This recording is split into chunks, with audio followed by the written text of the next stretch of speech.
ಎಲ್ರಿಗೂ ನಮಸ್ಕಾರ. ಮೊದಲನೇದಾಗಿ ಮಹಾಶಿವರಾತ್ರಿ ಹಬ್ಬದ ಶುಭಾಶಯಗಳು ಎಲ್ರಿಗೂ. ನಾನಿವಾಗ ಬೆಳಿಗ್ಗೆ 5 ಗಂಟೆಗೇ ಎದ್ದು ಪೂಜೆಗೆಲ್ಲ ರೆಡಿ ಮಾಡಿದ್ದೀನಿ. ಮತ್ತು ಇನ್ನೊಂದೇನಪ್ಪ ಅಂದರೆ ನಾನು ರಂಗೋಲಿನೆಲ್ಲ ಮೊದಲೇ ನೈಟೇನೆ ಮಂಗಳವಾರ ನೈಟೇನೆ ಎಲ್ಲ ರೆಡಿ ಮಾಡಿ ಬಿಡ್ತಾಯಿದ್ದೀನಿ. ಬೆಳಗ್ಗೆಗಂದರೆ ಟೈಮ್ ಸಾಲೋದಿಲ್ಲ, ಅದರಿಂದ ಅಂದ್ಬಿಟ್ಟು ನೈಟೇ ಫುಲ್ಲು ಲಿಂಗ ಮತ್ತು ಕಮಲದ ಹೂವು ರಂಗೋಲಿನ ಹಾಕ್ತಾಯಿದ್ದೀನಿ. ನೋಡಿ ತೋರಿಸ್ತಾ ಇದ್ದೀನಿ. ಈ ರೀತಿ ರಂಗೋಲಿ ಎಲ್ಲ ಬಿಟ್ಟು ಅದಕ್ಕೆ ಮ್ಯಾಚ್ ಆಗೋ ರೀತಿ ಬಣ್ಣಗಳನ್ನೆಲ್ಲ ತುಂಬಿ ನಾನು ರೆಡಿ ಮಾಡ್ತಾಯಿದ್ದೀನಿ. ರಂಗೋಲಿ ಎಲ್ಲ ಈ ಥರ ಡಿಸೈನಾಗಿ ಬಿಡ್ತೀವಿ ಅಂದರೆ ಅದೇನೇ 1 ಅವರ್ ಟೈಮ್ ಹಿಡಿದ್ಬಿಡುತ್ತೆ. ಬೆಳಗ್ಗೆ ಹೊತ್ತು ಈ ಥರ ಎಲ್ಲ ನಮಗೆ ಟೈಮ್ ಸಿಗೋದಿಲ್ಲ. ಬೇರೆ ಪೂಜೆ ತಿಂಡಿ ಅದರಲ್ಲೇ ಟೈಮ್ ಆಗೋಗ್ಬಿಡುತ್ತೆ ಅಂದ್ಬಿಟ್ಟು ನೈಟ್ ನಾನು ಇದನ್ನೆಲ್ಲ ರೆಡಿ ಮಾಡ್ಕೋತಾ ಇದ್ದೀನಿ. ದಿನ ಶಿವನಿಗೆ ಮೀಸಲಾಗಿರುವ ವಿಶೇಷ ಆಚರಣೆ ಯಾವ್ದ್ಯಾವುದು ಅಂದರೆ ಮೊದಲಿಗೆ ಅಭಿಷೇಕ ಮಾಡಬೇಕಾಗುತ್ತೆ. ಅದು ಬಂದ್ಬಿಟ್ಟು ಶಿವಲಿಂಗಕ್ಕೆ ಹಾಲು, ಜೇನುತುಪ್ಪ, ನೀರು ಮತ್ತು ತುಪ್ಪದಿಂದ ಶಿವಲಿಂಗನ ಶುದ್ಧ ಅಂದರೆ ಸ್ವಚ್ಛ ಮಾಡಿ ನಾವು ಸ್ನಾನ ಮಾಡಿಸ್ಬೇಕು. ಅದಾದಮೇಲೆ ನೆಕ್ಸ್ಟು ನೈವೇದ್ಯಗಳು ಏನೇನು ಇರ್ತಾರೆ ಅಂತಂದರೆ ಶಿವನಿಗೆ ಇಷ್ಟವಾದದ್ದು ಬಿಲ್ಪತ್ರೆ, ಹಣ್ಣುಗಳು ಮತ್ತು ಹೂವುಗಳು ಮತ್ತು ಇಲ್ಲ ಬಾಳೆಹಣ್ಣಿಗೆ ಸ್ವಲ್ಪ ಜೇನುತುಪ್ಪ ಹಾಕಿಟ್ರು ಶಿವನಿಗೆ ತುಂಬ ಪ್ರಿಯವಾಗಿರುವಂಥ ನೈವೇದ್ಯ ಅದು. ರಾತ್ರಿ ಟೈಮಲ್ಲಿ ನಾವು ತುಂಬ ಸಾಫ್ಟಾಗಿ ಮತ್ತು ಡೈಜೆಷನ್ ಆಗುವಂಥ ಆಹಾರನೇ ತಗೋಬೇಕು. ಸಾಬೂದಾನ ಕಿಚಡಿ, ಹಣ್ಣು, ಡ್ರೈ ಫ್ರೂಟ್ಸು, ಖೀರು, ಹಾಲು ಇಲ್ಲ ಹಾಲು ಮಾಡಿರೋ ಅಂಥ ಯಾವುದೇ ರೀತಿ ಸಿಹಿ ತಿಂಡಿ ಆಗಿರ್ಬೋದು ಅಥವಾ ಎಳ್ನೀರು, ಇಲ್ಲಾಂದರೆ ಉಪ್ಪಿಟ್ಟು, ಕೇಸರಿ ಬಾತು, ಆ ರೀತಿ ತುಂಬ ಸಾಫ್ಟಾಗಿರೋ ಆಹಾರನೇ ತಗೋಬೇಕು ಅನ್ನೋದು ಪದ್ಧತಿ ಇದೆ. ಮತ್ತು ಇಲ್ಲಿ ಡ್ರೆಸ್ ಕೋಡು ಅಷ್ಟೇನೆ ವೈಟು, ಆರೆಂಜು, ರೆಡ್ಡು ಆ ಥರ ಕಲರ್ ಹಾಕ್ಕೊಂಡ್ರೆ ತುಂಬ ದೈವಿಕ ಭಕ್ತಿಗೆ ಪಾತ್ರರಾಗ್ತಾರೆ ಅಂತ ಅಂದ್ಬಿಟ್ಟು ನಂಬಿಕೆ ಇದೆ. ಅದಲ್ಲದೆ ರುದ್ರಾಕ್ಷಿ ಮಾಲೆನೂ ಕೂಡ ಈ ಟೈಮಲ್ಲಿ ಧರಿಸ್ತಾರೆ. ಈ ದಿನ ಊಟ ಮತ್ತು ಬಟ್ಟೆನ ದಾನ ಮಾಡೋದ್ರಿಂದ ತುಂಬ ಶುಭ ಅಂತಲೂ ನಂಬಿಕೆ ಇದೆ. ಇದು ಬರೀ ಇಂಡಿಯಾದಲ್ಲೇ ಮಾತ್ರನೇ ಅಲ್ಲ, ತುಂಬ ಹಲವಾರು ಕಡೆನೂ ತುಂಬ ಪ್ರಸಿದ್ಧವಾಗಿ ತುಂಬ ಅಂದರೆ ತುಂಬ ಗ್ರ್ಯಾಂಡಾಗಿ ಸೆಲೆಬ್ರೇಷನ್ ಮಾಡ್ತಾರೆ ಶಿವರಾತ್ರಿ ಹಬ್ಬನ.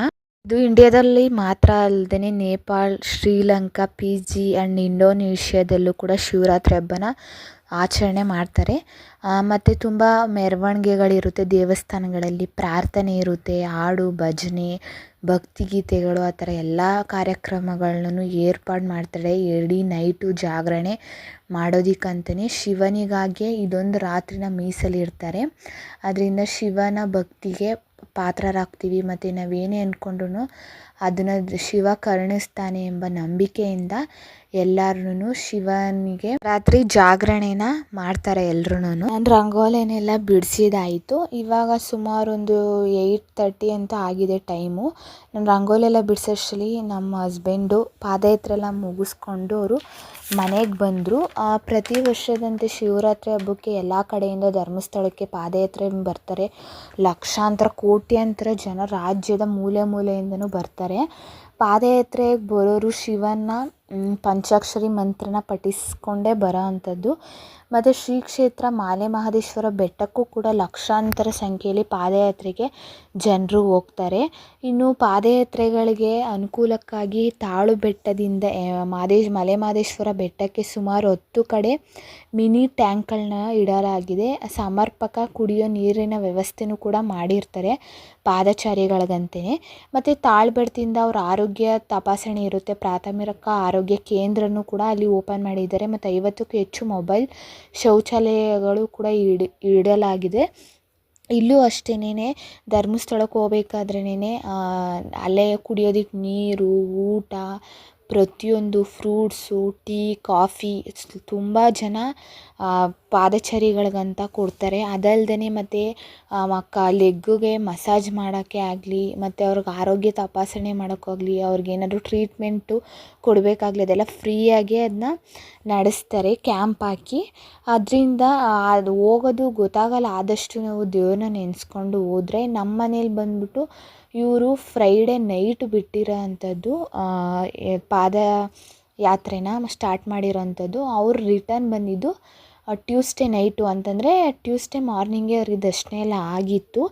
ಅವರು ಇನ್ನು ಕುಕ್ಕೆ ಸುಬ್ರಹ್ಮಣ್ಯ ಮತ್ತು ಸೌದಡ್ಕ ಗಣಪತಿ ಎಲ್ಲ ಕಡೆನೂ ಹೋಗಿ ಅವರು ಬಂದಿರೋ ಅಂಥದ್ದು. ನೋಡಿ, ನೇತ್ರಾವತಿ ನದಿಲೂ ಸುಮಾರು ಜನ ಮಲ್ಕೊಂಡಿದ್ದಾರೆ ಬಂದ್ಬಿಟ್ಟು.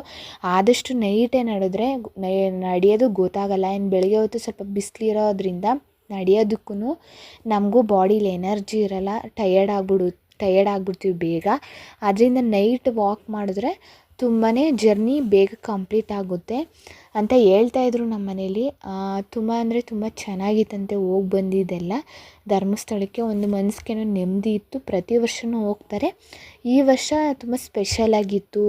ಅಂದರೆ ಶಿವರಾತ್ರಿಗಿಂತ ಮುಂಚೆನೇ ಬೇಗನೆ ಹೋಗ್ತಿದ್ರು. ಈ ವರ್ಷ ಶಿವರಾತ್ರಿ ಹಬ್ಬದ ನಿಯರೇನೇ ಹೋಗಿರೋ ಅಂಥದ್ದು. ಅದಕ್ಕೆ ಡಿಫ್ರೆಂಟ್ ಫೀಲಿಂಗ್ಸ್ ಇದೆ ಅಂತ ಹೇಳ್ತಾಯಿದ್ರು. ಅವರು ಪಾದಯಾತ್ರೆ ಎಲ್ಲ ಮುಗಿಸ್ಕೊಂಡು ಮನೆಗೆ ಒಂದು 7:30 8 o'clock ಬಂದರು. ಬಂದಾದಮೇಲೆ ಊಟ ಎಲ್ಲ ಆಯಿತು. ನಂದು ರಂಗೋಲಿ ಎಲ್ಲ ಬಿಟ್ಟು ನೈಟೇನೇ ಕಾಮ ಕಸ್ತೂರಿ ಬೀಜನ ನೆನೆಸ್ಬಿಟ್ಟು ಒಂದು ಸ್ವಲ್ಪ ಕಲ್ಲು ಸಕ್ಕರೆ ಹಾಕಿ ನೆನೆಸಿಟ್ಬಿಟ್ಟೆ. ಇದು ದೇಹಕ್ಕೆ ತುಂಬ ತಂಪು ಮತ್ತು ಡೈಜೆಷನ್ ಆಗುತ್ತೆ. ಬೆಳಗ್ಗೆ ಹೊತ್ತು ಖಾಲಿ ಹೊಟ್ಟೆಲೆ ವಾರಕ್ಕೆ 1 ಸರಿ ಅಥವಾ 2 ಸರಿ ಕುಡಿದ್ರೆ ತುಂಬ ಯೂಸ್ ಆಗುತ್ತೆ. ನಾನು ಬೆಳಗ್ಗೆ ಬೇಗನೆ 5 ಗಂಟೆಗೆ ಎದ್ದು ಪೂಜೆಗೆಲ್ಲ ರೆಡಿ ಮಾಡ್ಕೋತಾ ಇದ್ದೀನಿ. ದೇವ್ರ ಸಾಮಾನೆಲ್ಲ ಶುದ್ಧ ಮಾಡಿ ಅದನ್ನ ಕಾಟನ್ ಬಟ್ಟೆಯಿಂದೆಲ್ಲ ಒರೆಸಿ, ದೇವ್ರ ಸಾಮಾನಿಗೆ ಏನು ಯೂಸ್ ಮಾಡಲ್ಲ. ಆಲ್ರೆಡಿ ವಿಡಿಯೋನ ಅಪ್ಲೋಡ್ ಮಾಡಿದ್ದೀನಿ. ಅದೇ ರೀತಿ ಸ್ವಲ್ಪ ಸಬೀನ ಮತ್ತು ಹುಣ್ಸೆಹಣ್ಣು ಇವೆರಡರಲ್ಲೇ ನಾನು ಯೂಸ್ ಮಾಡಿಕೊಂಡೆ ನಾನು ದೇವ್ರ ಸಾಮಾನ ಕ್ಲೀನ್ ಮಾಡ್ಕೊಳ್ಳೋ ಅಂಥದ್ದು. ಇನ್ನು ಯಾವುದೇ ರೀತಿ ಬೇರೆ ಸೋಡಾ ಆಗಲಿ ಇನ್ಯಾವುದೇ ರೀತಿ ಬೇರೆ ಐಟಮ್ನ ನಾನು ಯೂಸ್ ಮಾಡೋಕ್ಕೆ ಹೋಗೋದಿಲ್ಲ.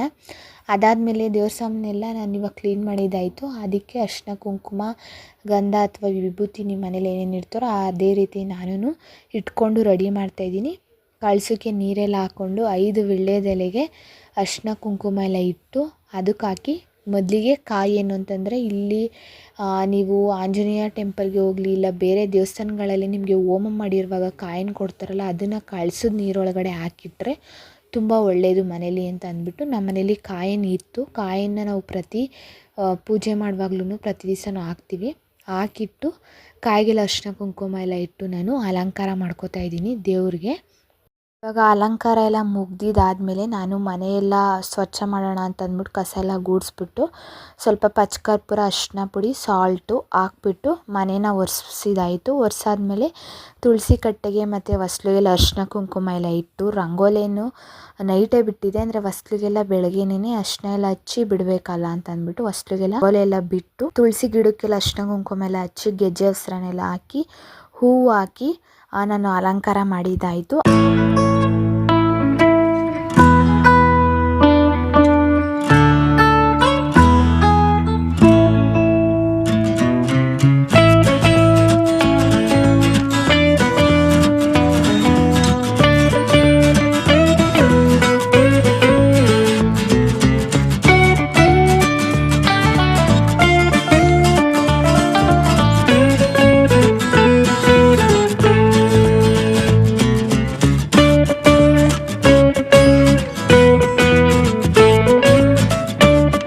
ಇವಾಗ ತಿಂಡಿಗೆ ರೆಡಿ ಮಾಡ್ತಾಯಿದ್ದೀನಿ ಪುಳಿಯೋಗರೆ. ಅಂದರೆ ಇದು ನೈವೇದ್ಯಕ್ಕೂ ಆಗುತ್ತೆ ಮತ್ತು ಬೆಳಗಿನ ತಿಂಡಿಗೂ ಆಗುತ್ತೆ ಅಂದ್ಬಿಟ್ಟು ನಾವು ಪುಳಿಯೋಗರೆ ಪೌಡ್ರನ್ನ ಅಂಗಡಿದು ಯಾವುದು ಯೂಸ್ ಮಾಡಲ್ಲ, ಮನೇಲೇ ಮಾಡೋ ಅಂಥದ್ದು. ನಮ್ಮ ಅತ್ತೆನೇ ಮಾಡ್ತಾರೆ. ಅದು ಪುಳಿಯೋಗರೆ ಪೌಡರ್ ಯಾವ ರೀತಿ ಮಾಡೋದು ಅಂತ ನಾನು ತೋರಿಸ್ತೀನಿ. ಮೊದಲಿಗೆ ಪುಡಿ ಮಾಡಿ ಇಟ್ಕೋಬೇಕು.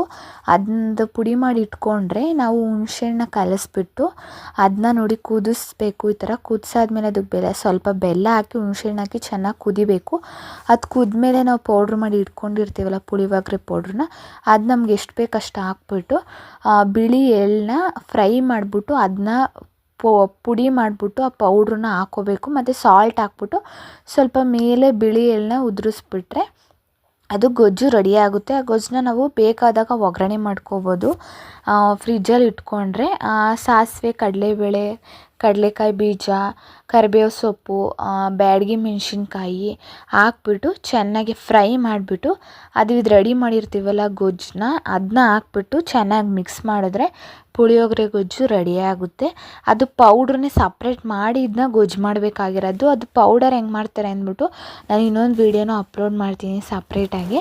ಇವಾಗ ಪುಳಿಯೋಗರೆ ಗೊಜ್ಜು ರೆಡಿ ಆಯಿತು. ಇದು ರೆಡಿ ಆದಮೇಲೆ ಅನ್ನನ ಕಲಸಿ ಮಿಕ್ಸ್ ಮಾಡಿ ನೈವೇದ್ಯಕ್ಕೆ ಅಂತ ಅಂದ್ಬಿಟ್ಟು ಸ್ವಲ್ಪ ಎತ್ತಿಟ್ಟೆ. ಅಂದರೆ ಟೇಸ್ಟ್ ನೋಡಬಾರ್ದಲ್ವ ನೈವೇದ್ಯಕ್ಕೆ ಅಂತ ಮಾಡಿದಾಗ. ಇವಾಗ ಪುಳಿಯೋಗರೆನ ನೈವೇದ್ಯಕ್ಕೆ ಇಟ್ಬಿಟ್ಟು ನಾನು ಇವಾಗ ರೆಡಿ ಎಲ್ಲ ಆಗಿಬಿಟ್ಟು ಆಮೇಲೆ ನಾನು ಪೂಜೆನ ಮಾಡ್ತಾ ಇರೋವಂಥದ್ದು. 11 ಗಂಟೆಗೆ ಚತುರ್ದಶಿ ತಿಥಿ ಆರಂಭ ಆಗುತ್ತೆ ಅಂತ ಅಂದ್ಬಿಟ್ಟು ಬುಧವಾರ ನಾನು ಆ ಟೈಮಲ್ಲೇ ಎಲ್ಲ ರೆಡಿ ಮಾಡಿ ಬಿಟ್ಬಿಟ್ಟೆ. ಆ ಟೈಮಲ್ಲೇ ನಾನು ಪೂಜೆನ ಸ್ಟಾರ್ಟ್ ಮಾಡಿರೋ ಅಂಥದ್ದು.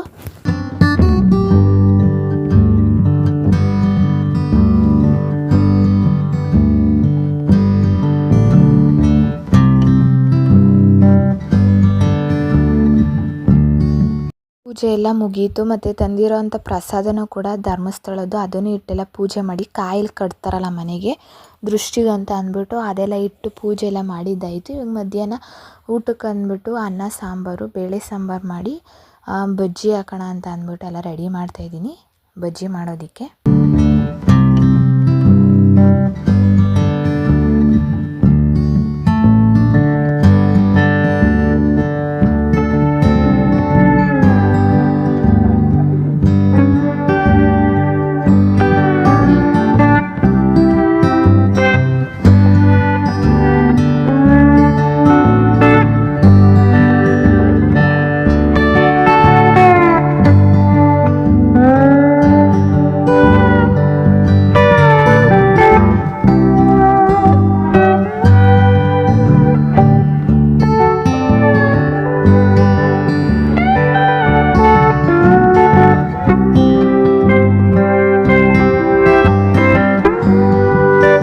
ಸಂಜೆ ಎಲ್ಲ ಪೂಜೆ ಎಲ್ಲ ಮಾಡಿಬಿಟ್ಟು ಮನೇಲಿ ನಾವು ದೇವಸ್ಥಾನಕ್ಕೆ ಬಂದಿದ್ದೀವಿ. ಇದು ಬಂದುಬಿಟ್ಟು ಉದಯಪುರದಲ್ಲಿರೋ ಅಂಥದ್ದು ಶಿವನ ದೇವಸ್ಥಾನ. ತುಂಬ ಅಂದರೆ ತುಂಬ ಚೆನ್ನಾಗಿದೆ ನೋಡೋದಕ್ಕೆ. ಈ ಟೈಮಲ್ಲಿ ಅಂದರೆ ಶಿವನಿಗೆ 4 ಬಾರಿ ಪೂಜೆನ ಮಾಡ್ತಾರೆ. ಅಂದರೆ ನೈಟು ಒಂದು 9 o'clock ಸ್ಟಾರ್ಟ್ ಆದರೆ ಬೆಳಗ್ಗೆ 9 o'clockವರೆಗೂ ನಡೀತದೆ ಜಾಗರಣೆ ಟೈಮಲ್ಲಿ. ನೋಡಿ ಫುಲ್ಲು ಜನ ಇದ್ದರು. ನಾವು ಹೋದಾಗ ಒಂದು 7 o'clock ಆಗಿತ್ತು. ಹಾಲು ತೊಗೊಂಡು ಹೋಗ್ತಾಯಿದ್ದೀವಿ ದೇವ್ರಿಗೆ ಅಭಿಷೇಕಕ್ಕೆ ಅಂತ ಅಂದ್ಬಿಟ್ಟು. ನೋಡಿ ದೀಪ ಎಲ್ಲ ಬೆಳಗಿಸ್ತಾರೆ. ಈ ದೀಪ ಎಲ್ಲ ಬೆಳಗಿಸೋದ್ರಿಂದ ದೈವಿಕ ವಾತಾವರಣ ಸೃಷ್ಟಿಸಲು ದೀಪಗಳನ್ನ ಮತ್ತು ಧೂಪ ದ್ರವ್ಯಗಳನ್ನ ಬೆಳಗಿಸಲಾಗುತ್ತದೆ. ಇಡೀ ದಿನ ಓಂ ನಮಃ ಶಿವಾಯ ಎಂಬ ಮಂತ್ರನ ಪಠನೆ ಮಾಡ್ತಾರೆ ಜಾಗರಣೆ ಟೈಮಲ್ಲಿ. ನಾವಿವಾಗ ದೇವಸ್ಥಾನದ ಒಳಗಡೆ ಹೋಗ್ಬಿಟ್ಟು ಅಲ್ಲೇ ದೇವ್ರ ಮುಂದೆನೇ ಇಟ್ಟಿರ್ತಾರೆ. ಹಾಲು ಸಪ್ರೇಟು, ಹೆಸರು ಸಪ್ರೇಟು ಒಂದು ಬಾಕ್ಸಲ್ಲಿ ಹಾಕ್ಬಿಟ್ಟು ಬರಬೇಕು. ಮೊದಲಿಗೆ ಗಣಪತಿಗೊಂದು ನಮಸ್ಕಾರ ಮಾಡಿ ನೋಡಿ ಶಿವನ ಮುಂದೆನೇ ಲಿಂಗದ ಮುಂದೆನೇ ಹಾಲಿಗೆ ಅಂತ ಅಂದ್ಬಿಟ್ಟು ಇಟ್ಟಿದ್ರು. ಅಲ್ಲೇನೇನೋ ತಗೊಂಡೋಗಿರೋ ಹಾಲನ್ನ ಹಾಕ್ಬಿಟ್ಟು ಪೂಜೆ ಎಲ್ಲ ಮುಗಿಸ್ಕೊಂಡು ಈಚೆ ಕಡೆ ಬಂದು ಪ್ರಸಾದ ತೊಗೊಂಡ್ವಿ. ತೀರ್ಥ, ಹೂವು ಮತ್ತು ವಿಭೂತಿನೆಲ್ಲ ಹಚ್ಕೊಂಡು ದೇವ್ರ ಹತ್ರ ನಮಸ್ಕಾರ ಮಾಡಿ ನಾವು ಹೋಗಿದ್ದ ಟೈಮಲ್ಲಿ ದೇವ್ರ ದರ್ಶನಕ್ಕೇನು ಅಷ್ಟು ಟೈಮ್ ಆಗಲಿಲ್ಲ. ಅಷ್ಟೊಂದು ಕ್ಯೂವಲ್ಲಿ ಜನನೂ ಇರಲಿಲ್ಲ. ಆಮೇಲೆ ರಶ್ ಆಗಿಬಿಟ್ರು. 8 o'clock ಆದಮೇಲೆ ಪ್ರಸಾದಕ್ಕೆ ಸ್ವಲ್ಪ ಕ್ಯೂ ನಿಂತ್ಕೊಂಡಿದ್ದಾಯಿತು. ಉಪ್ಪಿಟ್ಟು ಕೇಸರಿಬಾತು ಕೊಟ್ಟಿದ್ದರು. ಅದು ಪ್ರಸಾದನ ತಿಂದ್ಕೊಂಡು ಅಲ್ಲೇ ಸ್ವಲ್ಪ ಕೂತ್ಕೊಂಡು ಆಮೇಲೆ ಮನೆಗೆ ಬಂದ್ವಿ. ನಾವು ಮನೆಗೆ ಬರೋಷ್ಟರಲ್ಲಿ ಒಂದು 8:30 ಅಂತೂ ಆಯಿತು. ಇವತ್ತಿನ ರಾತ್ರಿ ದೇವಸ್ಥಾನಗಳಲ್ಲಿ ಕೀರ್ತನೆ, ಭಜನೆಗಳು, ಭಕ್ತಿಗೀತೆಗಳು ಇಡೀ ರಾತ್ರಿ ಎಲ್ಲ ನಡೆಯುತ್ತದೆ. ಅದು ಒಂದೊಂದು ಕಡೆ ಅಂತೂ ಶಿವನಿಗೆ ಮೆರವಣಿಗೆನೂ ಕೂಡ ನಡೀತದೆ. ಅದರಲ್ಲೂ ನನ್ನ ಮನೆಗೆ ಬಂದು ಕೂಡ ನಾನು ಉಪ್ಪಿಟ್ಟು ಕೇಸರಿಬಾತು ಮಾಡಿದ್ದೆ ಮನೆಗೆ. ಅದು ಬಂದು ಅದನ್ನೇ ತಿಂದ್ವಿ. ಅಂದರೆ ಆವತ್ತಿನ ದಿನ ನೈಟು ಅನ್ನ ಏನೂ ತಿನ್ನಬಾರ್ದಲ್ಲ ಅಂತ ಅಂದ್ಬಿಟ್ಟು. ಒಂದು ಮಹಾಶಿವರಾತ್ರಿ ಇದು ದಿನದ ವ್ಲಾಗ್ ಆಗಿತ್ತು. ಈ ಮಹಾಶಿವರಾತ್ರಿಯಂದು ಶಿವನು ನಿಮ್ಮ ಮತ್ತು ನಿಮ್ಮ ಕುಟುಂಬದ ಮೇಲೆ ತನ್ನ ದೈವಿಕ ಆಶೀರ್ವಾದಗಳನ್ನು ಸುರಿಸಲಿ ಅಂತ ನಾನು ಕೇಳ್ಕೊತೀನಿ. Har Har Mahadev. Thank you for watching.